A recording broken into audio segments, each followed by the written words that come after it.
Good morning, everyone. Welcome to Blacklogic. So I have a couple of news stories for you guys today, and we're going to slow walk this because I think these stories are very, very imperative to cover. Now, I'm still setting up here nonetheless. We're going to jump into these stories, and the last portion of these videos are going to be key to illegal immigration altogether because President Trump is still making his way through deporting all illegal immigrants, not just the violent ones that we hear about on the news, but those who have overstayed their welcome, who are speaking out anti-American or anti-Israeli, some of our allies. So again, we're going to cover these stories early this morning. Nonetheless, let's jump right into it with the first one here that you guys may be familiar with because President Trump has proposed that the United States take over the operation of Ukraine's nuclear power plants to ensure their security amid ongoing conflicts with Russia. Now, this suggests aims to protect critical energy infrastructure and support a partial ceasefire. And the proposal has sparked debates on its potential benefits and drawbacks, including concerns about the sovereignty as well as the feasibility of U.S. management of foreign nuclear facilities. Now, this had me spiraling because on one hand, we have the talks between President Trump and President Putin about the infiltrated occupied land that Russia has already taken over. And President Putin does not want to give that land back to the Ukrainians. He does not want to give that land back to the Ukrainians.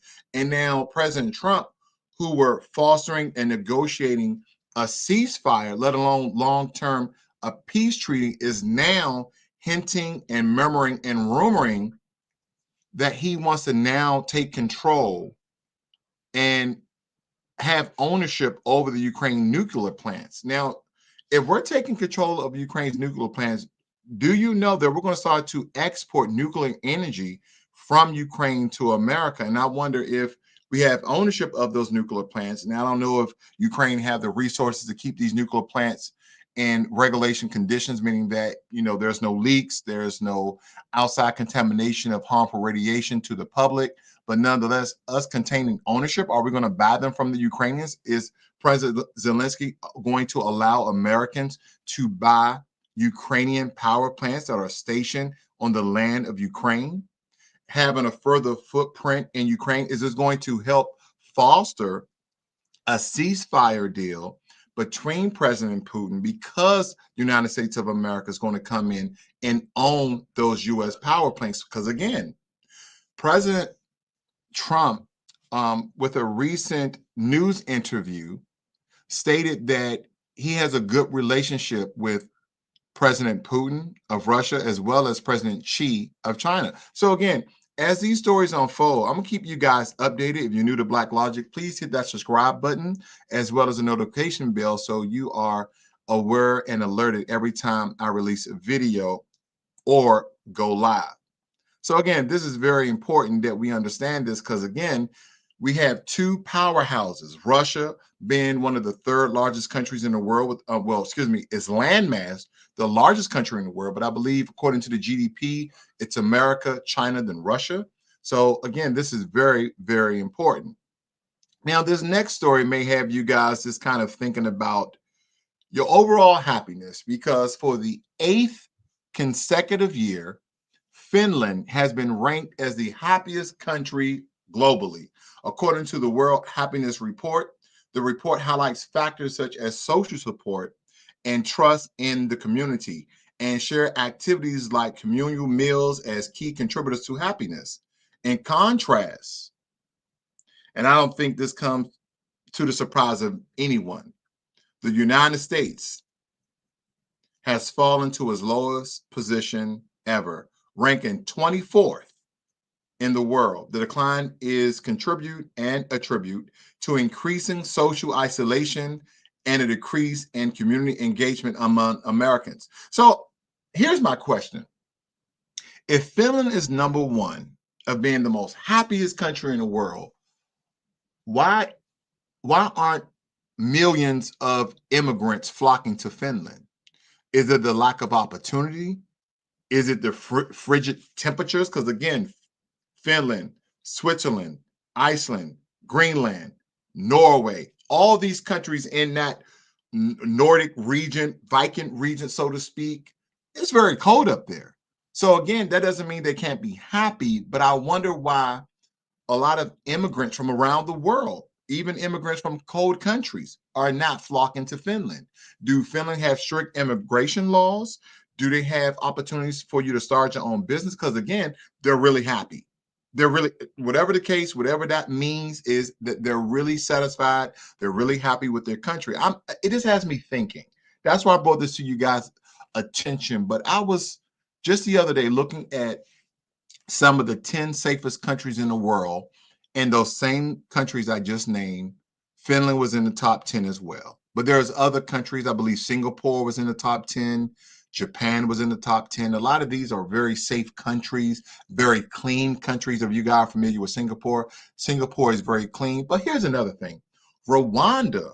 Rwanda is the cleanest country in Africa. And people are like, well, how clean could it be? Because if you guys ever been to African countries like I have, a lot of these African countries in certain areas are clean, and then majority of the country, unfortunately, are slums and shanty towns that have trash and dump piles everywhere, but not in Rwanda, because I believe the president's name in Rwanda's name is Paul Kagame, and I believe every week or every month he has the citizens of the country to go out and basically clean the streets and clean their areas.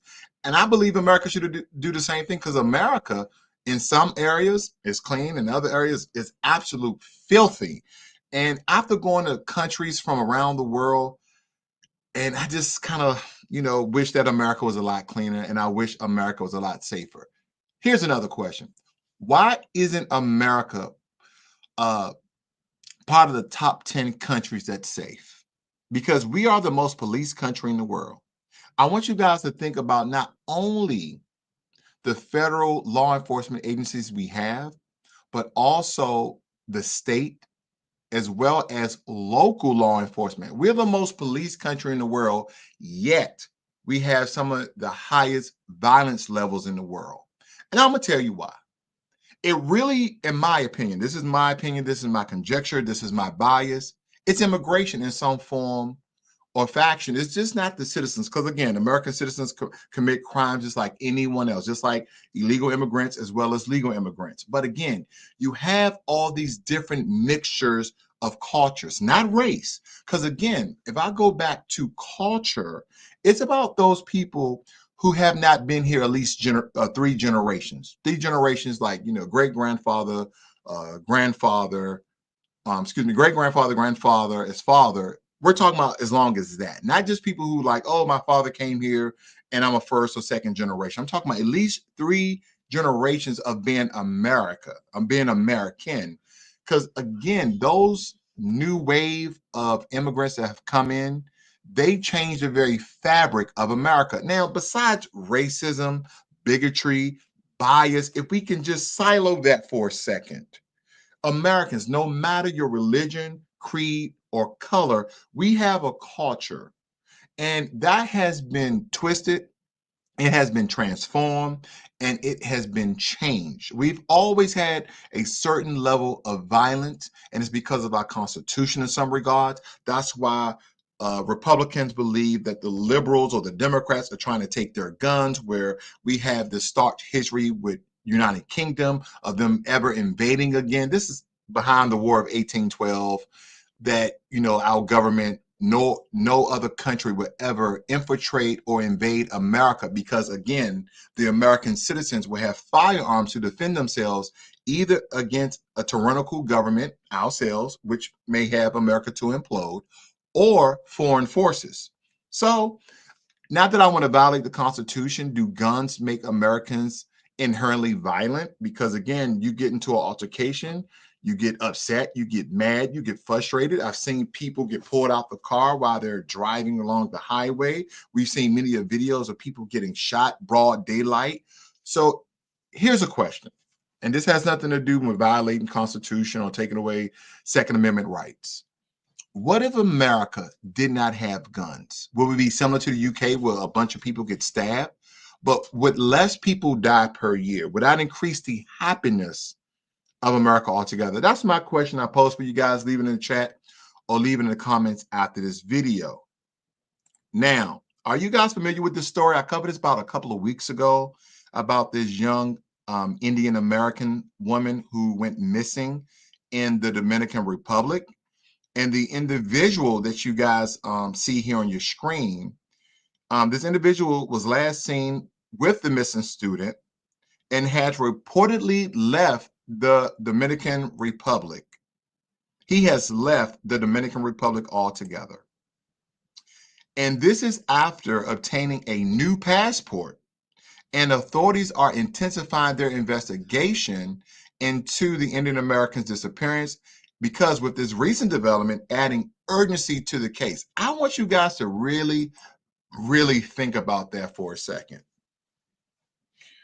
This Indian woman went missing, and this was the last, the gentleman on your screen here, he was the last person that they can record a scene with him. And he was issued a new passport.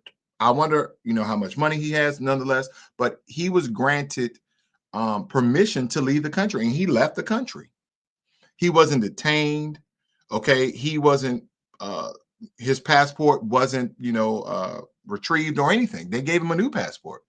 He was detained a new passport and he left the country. Wow. I wonder what's going on in the Dominican Republic where you're allowing people who are part of an ongoing investigation to leave the country behind a disappearance in a missing persons case. That's very intriguing. Very, very intriguing. Because when we look at this, I wonder the influential nature and status of this particular person, this person of interest, and what is his whole, what is his weight? What is his gravity? What is his bankroll states? Did he pay his way out of the country? These are some of the questions that I ask just to see how corrupt certain countries could be or the disrespect they have for America altogether. Just want to know your thoughts on that. Now, the latest release of documents related to President John F. Kennedy's assassination has unveiled 5 key insights. These include previously classified details about intelligence operations, surveillance activities, and internal communications within the government agencies at the time. A lot of historians and researchers are sifting through the information to piece together a more comprehensive understanding of these events surrounding the investigation. Why now? Why did it take President Trump to release the JFK files? What's in these files that the American citizens did not need to know for what? How long has it been? 40 years, 50 years? I wonder what's in these files that a lot of analysts and researchers, as well as historians, are combing through to see what the American citizens have missed out on. Because everybody's been waiting for these files to be released. Not only the JFK files, but as well as the Malcolm X files and the Martin Luther King Jr. files as well. What's in these files that they kept secret for so long? Again, they released over 80,000 files relating to JFK. I wonder what's in these files because it's something they try to keep hidden for a very, very long time. Now, a federal judge has issued a stern warning to the Trump administration regarding potential violations of deportation orders.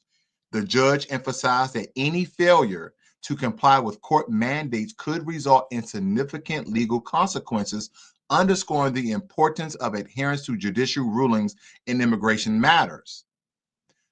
We have a lot of federal judges that coming out and putting up blockade and barricades and stoppage orders against President Trump as he is trying to eradicate the country of violent, illegal immigrants, as well as illegal immigrants and immigrants who were once legal in the country, who visas and green cards has expired. So now they are illegal in the country. Because again, a lot of times when we think about illegal immigrants, we're just thinking about people from around the world heading to Mexico, entering America through the southern border, and some through the northern border of Canada. That's why, that 25% tariffs is going to take place here pretty soon in April. But nonetheless, majority of them have come in through the southern border, through the way of Mexico.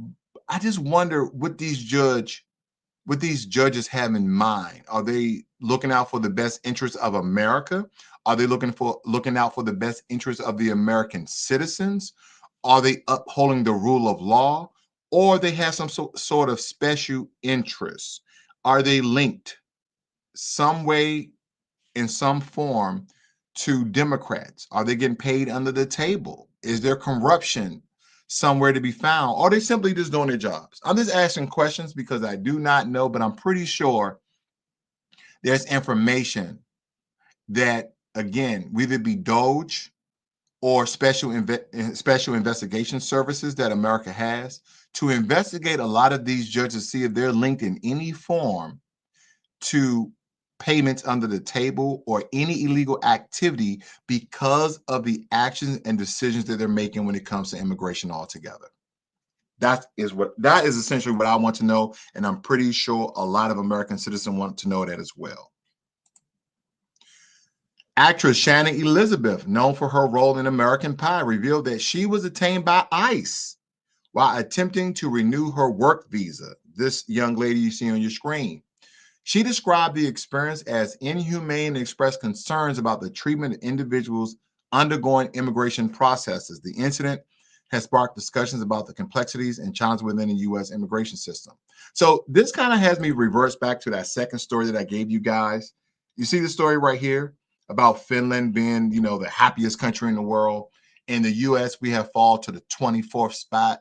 But somehow, some way, you can find every race, every creed, every nationality of people in the United States of America. When you go to a lot of these other countries, they're far and too far between. You can't really find people from around the world, from every country in the world, in that country. And I wonder, are people in America just abusing and using America? Think about this. This young lady right here, she's an immigrant, but she was in a movie called American Pie. Why do we continue to have foreigners to play American roles over Americans? We have white actresses and white actors that come from Australia, the UK, all around the world to play white roles in America versus using white Americans. We have Black people from the Caribbean, from Africa, from the UK that come over to America and play American roles. I want you guys to think about Idris Elba. Is that how you say his name? Idris Elba. He's from the United Kingdom. He's a British citizen, but yet he played in The Wire and he played some other American roles. Why don't we have Americans playing American roles? And it really doesn't matter what race, but they're literally taking a lot of the American roles. A lot of times I try not to get into conspiracy theories, but why are we having all these foreigners play in American movies? Now, granted, you go to other countries, you go to the movie theaters, you'll see foreigners, but they're playing a specific role that's meant for a foreigner. They're an international spy, or they're dealing with international relationships. They work at the airport. There's something else going on. That is the reason why they have this foreigner in their movies, in their shows. They just don't have random people pretending like they're another race because they can blend in like a melting pot that America is. So again, these are the questions I have. And this has nothing to do with what she's stating. I'm not trying to deflect what she states is inhumane procedures. Again, America has an illegal immigration problem. America has an immigration problem. And the Trump administration is trying to fix this. And I'm no friend. Okay, I'm no friend of the Republicans. I'm no friend of the Democrats. I'm just a friend of the truth and the American citizen, because as we look at this, everybody's trying to come to America. Everybody's trying to live the American dream, because America is one of the last countries that you can actually own a home over 2,500 square feet and have an acre of land. America is one of the last countries. When you look at all these other countries, when you look at Korea, Japan, China, India, Finland, there's really not much land for you to own. And if you do try to own land, because the countries are so small or the countries are so overpopulated, you can't own the land. It's too expensive. So everybody's flocking to America for the American dream. But yet, no one's happy in America, supposedly. I love America. I'm happy sometimes and I'm sad sometimes. And I'm pretty sure if I lived in these other countries, I would have the same thing to say. But I guess everybody's happy in these other countries. That's my 2 cents about it. Now, the U.S. government has invoked the Alien Enemies Act in response to security concerns related to the Tren de Aragua, a criminal organization reportedly involved in activities threatening national security. And this measure allows for the apprehension and regulation of non-citizens from hostile nations during times of conflict, reflecting heightened efforts to address organized crime infiltrating U.S. borders. Now, the United States is restructuring, okay? It's restructuring its foreign aid, drawing parallels to United Kingdom's previous dissolution because America is not the only country. Guess who else is in the mix? United Kingdom. And this move aims to streamline operations and improve the efficiency of aid distribution. However, it does raise questions about the potential impacts on international development programs and diplomatic relations. Let me go back and read a little bit for this, and hopefully you guys can see this there on your screen. And this is a proclamation by the White House. It states that Tren de Aragua is a designated foreign terrorist organization with thousands of members, many of whom have unlawfully infiltrated the United States and are conducting irregular warfare and undertaking hostile actions against the United States. TDA, for short, Tren de Aragua, operates in conjunction with Cartel de las Soles, the Nicolas Maduro regiment sponsor, narco-terrorism enterprise based in Venezuela, and commits brutal crimes, including murders, kidnappings, extortions, and human drugs, and weapons trafficking. TDA has engaged in and continues to engage in mass illegal migration to the United States to further its objectives of harming United States citizens, undermining public safety, and supporting the Maduro regime's goal of destabilizing democratic nations in the Americas, including the United States of America. So this is why there has been an ongoing warfare by the Trump administration to deport, first, violent illegal immigrants, as well as illegal immigrants, and thirdly, want legal immigrants who green card and H-1B visa status has expired, whether it be work visa or student visa. They are now illegally in the country, and he's looking to deport them as well. How's he enforcing a lot of the warfare against illegal immigration? Well, the United States Navy plans to deploy a second destroyer to patrol waters off the U.S. and Mexico this week. This strategic move is intended to enhance maritime security, address illegal activities such as smuggling, and strengthen the naval presence in the region amid involving security challenges. Again, this is the ongoing war that we know about illegal immigration, because the very first priority must be swift deportations of violent illegal immigrants. Those who commit crimes like murder, assault, rape, drug trafficking, and human smuggling altogether. And these individuals pose an immediate threat to public safety, and their presence drains law enforcement resources, overburdens prisons, and jeopardizes the lives of American citizens. Just the other day, President Trump deported 300 foreign illegal immigrants to El Salvador. I digress, because the United States has already, we struggle with violent crime, and adding criminal illegal immigrants only make the situation worse. Some liberals, Democrats stated that, oh, illegal immigrants don't raise the crime rates. They do. If you increase the population with illegal immigrants, 11 million, 13 million, and let's say 3 to 4% of them commit violent crimes, then you're adding 3 to 4% of American crime that has spawned from illegal immigration. The cost: more victims, more broken families, and more instability. Many of these criminals have been deported before but returned due to weak border enforcement by, in my opinion, both parties. In my opinion, both parties, because let's just be very transparent. It's not like the liberals or the Democrats have been in power for the last 30 years. It's been Republican, Democrat, so on and so forth. So both parties, and I have to again state that the Trump administration is very, very different from your traditional Republicans or your traditional Democrats, because initially, do not forget, when President Trump first was running for president, his first term, he was running as a Democrat. I think before it became very national, he turned Republican nonetheless. Okay. And that's when a lot of people really started to support President Trump. So again, there's a lot of things going on when it comes to illegal immigration, because federal agencies like ICE and Border Patrol already have records of thousands of repeat offenders.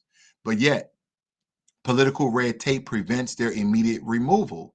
And a lot of the red tape, unfortunately, is coming from the Democrats. Okay. Failing to remove violent illegal immigrants is a betrayal of American citizens who expect safety in our country. America should be the land of opportunity, not a dumping ground for illegal immigrants or a dumping ground for criminals.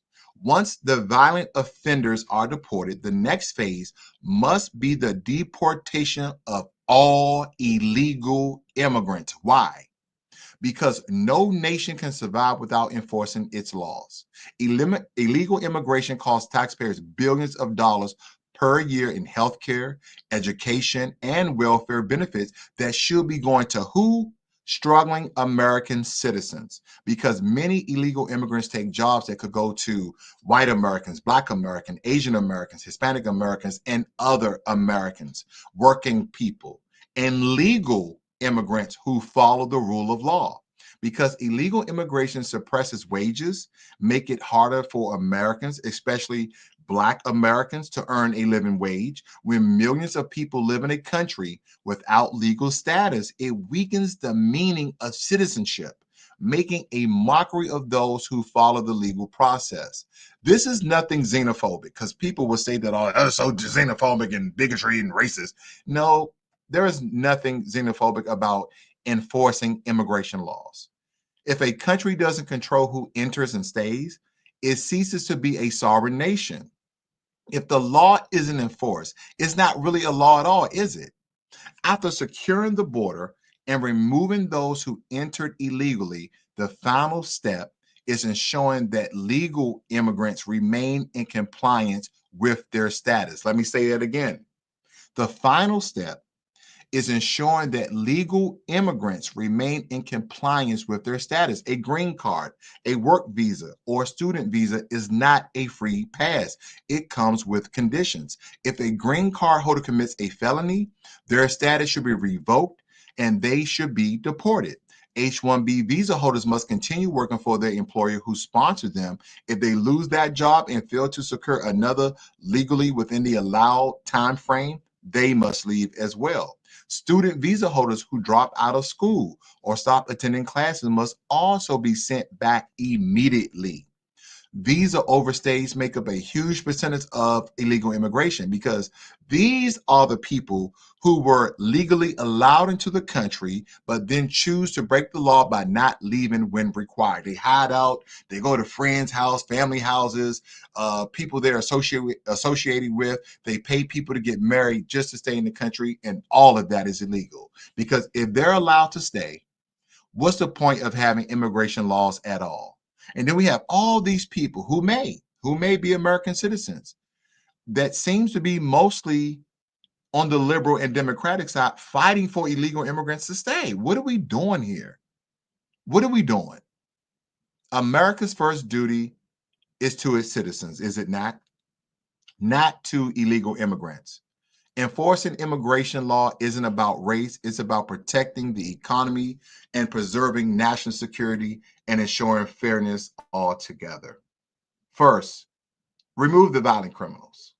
That's the first thing that we must do. That's the very first thing that we must do. And I don't think people are understanding the very severity of it. First, remove the violent criminals. Second, deport all illegal immigrants. And third, verify legal immigrant status and remove those who break the law. This three-step process would protect American jobs, it will lower crime, and it will restore order to a broken immigration system. Because if law and order don't apply to everyone, they mean nothing at all. What is the purpose of having immigration if we don't adhere to the law or enforce the law?